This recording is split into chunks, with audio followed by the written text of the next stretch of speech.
G'day and welcome to another edition of Chewing the Fat. Today we're here at Tasting Australia with the Sunrise weatherman from Channel 7 himself, Sam Mac. It's an absolute pleasure having you on, Sam. We go a long way back, actually grew up in the same area, used to go to the same gym, play a bit of soccer together, and it's a pleasure having you on, mate. What are you up to in Adelaide? Oh, thank you very much, Bevo. It's an honour to be on Chewing the Fat. We did go to the same gym. One of us kicked on with it, the other didn't. That's right, you can work that out, who's who.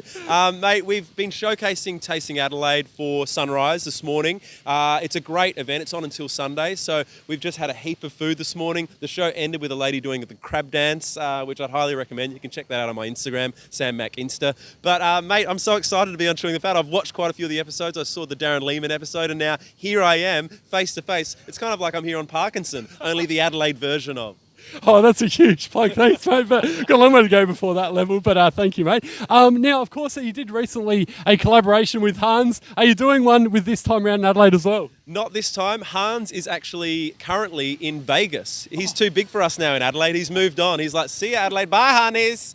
He's in Vegas doing shows. We're very happy and very proud of what he's done, and we have him on Sunrise a lot. And last time we were in town together for the Fringe Festival, we did a version of In the Shallow, the big song, Lady Gaga and Matthew McConaughey. We still don't know who was playing Gaga and who was playing Matthew, but it doesn't matter as long as we had fun. Oh, it was an absolute blast. I recommend checking out Sam Mac Insta for that. That was so cool. Now, obviously, you love coming over to Adelaide and seeing your friends and family, Sam, but what's your favourite place to visit in Adelaide? There's so many great places in Adelaide. I'm really proud of the Adelaide Oval. I love that we have, modernised it, but also kept that nod to what it used to be with the scoreboard and the hill. I think that's really important. So I love the Adelaide Oval. Love that you can do the roof climb there as well now. I've done that. I also love getting to the wineries. I think that Darrenberg is one of my favourites, the Cube. If you haven't been to the Cube, it's also a museum and a restaurant in there. That's brilliant. My favourite cafe is Penny University, which is in the city, and I mentioned them once in an article that was in the paper, and I said in the article, because I've mentioned them here, I better get a free meal next time I go there. I went there yesterday, and as I walked in, they go, oh, not you, now we owe you a freebie. I read the article, and they didn't give me a free meal, but they gave me a free orange juice, and I'm very tight, so you take what you can get. Yeah, Penny University is actually one of my favourites as well, Sam. So Foddy and the guys, shout out to them. Yes. Now, of course, you used to play a fair bit of soccer back in the day. You played for White City.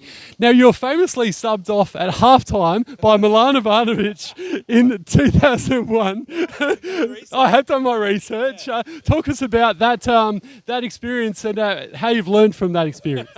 I'm still scarred by that experience. Thanks for bringing it up. Look, I admired Milan Ivanovic as a player. Not so much as a coach. No, he was an amazing player, like really gifted. I used to love going to watch Adelaide City as a kid and seeing him as a sweeper just gliding through the field. He was incredible to watch, and for the Socceroos as well. But then I think when I had him as my coach, he was just starting out. So I think he was still learning, the interactions with the players and how some players deserve this treatment, others deserve that. How do you communicate with players? Coaching is a tough gig, but he did take me off at half time, and I think he had a go at me because I was wearing moulds when I should have been wearing screw-ins, which was probably a fair point. But then the other thing, at that time I was starting to do a little bit of work experience with radio and starting to sort of follow a bit of a media path. And he said a quote which was, Sammy, you want to talk? You go talk on the radio. And I'm like, okay, so I did, and went on to have a radio career. So thanks, Milan Ivanovic. I think you've chosen a good option there, Sam. So now, last year you did a very important thing. You're involved in the Full Monty for charity, and you took your clothes off in front of all those people. Now, I've been involved with Hens Nights before and taken my clothes off at art schools and things like that in front of... No, that's a different story altogether. But in front of probably 50 people at most, you had thousands and millions of people looking at you in the nude, Sam. How did you deal with that?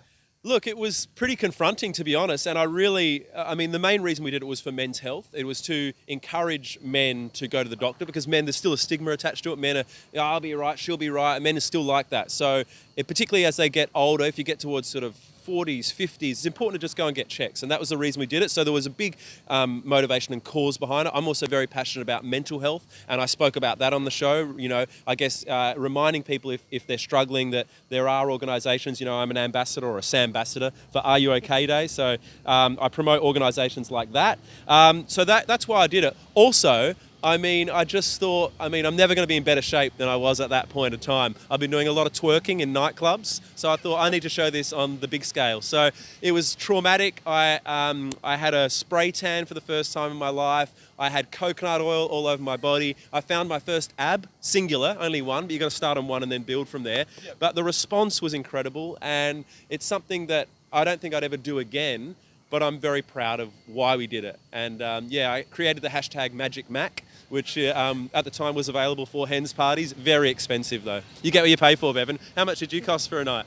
Oh, probably a couple of hundred for a couple of hours. So it was so much fun. And I recommend it to anyone, Sam. But you do have to have a bit of confidence in your body. So on a serious note, well done to you and everyone that was involved in that, the full Monty. That's just amazing. Now, another very important part of your life is your cat, Coco, the rescue cat. And she's now become an Instagram sensation.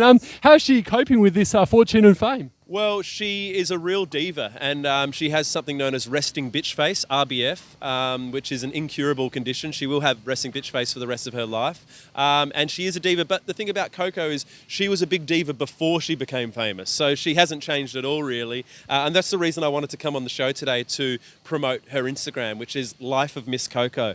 Always looking for new followers for my cat. So she's going great. I've got another cat called Catra. Is this a sport podcast? And now I'm just talking about cats? Sorry, guys. Yeah, anyway, follow Life of Miss Coco. Oh, we better talk about sport finally. The Adelaide Crows, you're a big fan of them. They haven't had the best start to season 2019, but how do you see them going for the rest of the season? Look, I think I live in Sydney, so I was lucky enough to watch the Crows, and I was a guest with the Crows when we were in Sydney the other week for the Swans game, which was obviously the best game we've had this season, and was really impressed. So the ability's there, the players and the quality there. We've had a couple of injury issues, but most clubs have injury issues. I think it's a confidence thing. I think we need to get the momentum happening again, and I think we will. I think you can get carried away and think, oh, what are we doing after 3 rounds, 4 rounds, where are we at? It's a long, long, long season. Things will change, things come in waves, so I'm not too concerned, but obviously we really need to get our stuff together this weekend away in Melbourne. Yeah, all the best for that. And Sam Mac, it's been a pleasure having you on Chewing the Fat today. Shout out to you, shout out to Tasting Australia, Sean, Channel 7, and also Justin for filming. And mate, this has been an absolute blast. I've seen you doing great things on the weather, and now getting to chat to you and interview you is bloody awesome. My pleasure, mate. Adelaide's Michael Parkinson. It's my pleasure. And remember, for a couple of $100, you could have this.